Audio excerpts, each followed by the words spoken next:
अगर तुम्हें अब तक पता नहीं चला है तो मैं तुम्हें बता दूं कि जो WB स्टूडियो था वार्नर ब्रोस का, जिसमें भाई सुपरमैन, बैटमैन और भाई बाकी जितने भी सुपर हीरोज थे DC के, उसके साथ हमारा Harry Potter, game of thrones, इन सब की जितने भी राइट थे, ठीक है, कॉपीराइट या कैरेक्टर राइट, भाई सब खरीद लिए, सब खरीद लिए नेटफ्लिक्स ने। तो इस डील के इफेक्ट क्या होने वाले हैं वो तो मैं बता देता हूँ। तो सबसे पहले मैं तुम्हें बता दूं कि एक्वायर करना और भाई मर्ज करना दोनों अलग अलग चीजें हैं। जो डिस्कवरी और वार्नर ब्रोस ने किया था वो था मर्ज, कि मतलब दो कंपनी मिलाकर एक बड़ी कंपनी खड़ी करना, क्योंकि यहाँ नेटफ्लिक्स मर्ज नहीं कर रहा, वो पूरी कंपनी खरीद रहा है। और सुनने में भी यही आया है कि जो WB के CEO थे ज़ेज़ला को इसलिए लाया गया था कि वो कंपनी को थोड़ी प्रॉफिटेबल बनाकर उसको बेच दें।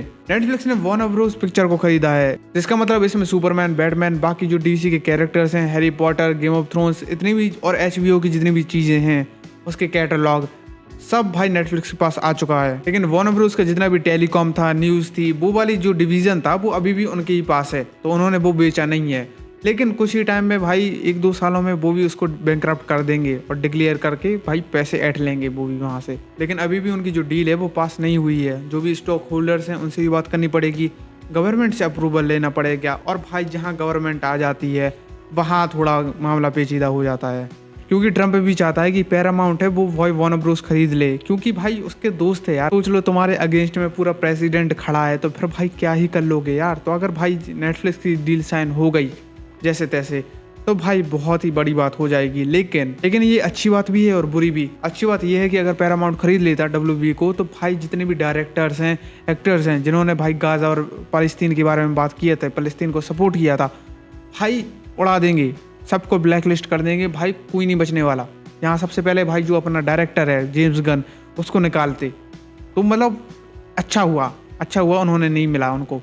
और इसमें बुरी बात यह है कि नेटफ्लिक्स जो है वो भाई थिएटर्स में नहीं लगाता। उसकी भाई पॉलिसी नहीं है कि भाई थिएटर्स में उसकी फिल्में लगाएं। क्यों लगाना, जब तुम मोबाइल में 500 रुपये दे के महीने भर का सब्सक्रिप्शन ले सकते हो भाई इन्फिनिट मूवीज़ का, तो भाई क्यों ही वो प्रमोट करे कि भाई थिएटर जाओ, वहाँ 500-1000 रुपये खर्च करो और फिल्म देखो।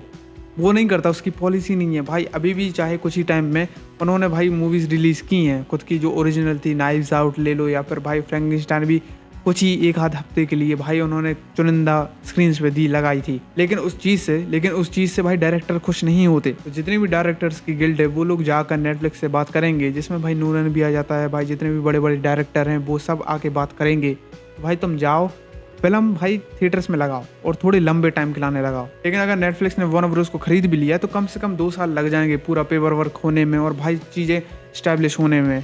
तो इसमें भाई अपनी जो सुपरमैन थी वो मूवी रिलीज़ हो जाएगी, जेम्स गन के अगले 2 साल के जितने भी प्रोजेक्ट्स हैं वो रिलीज़ हो जाएंगे। तो ये एक अच्छी बात है।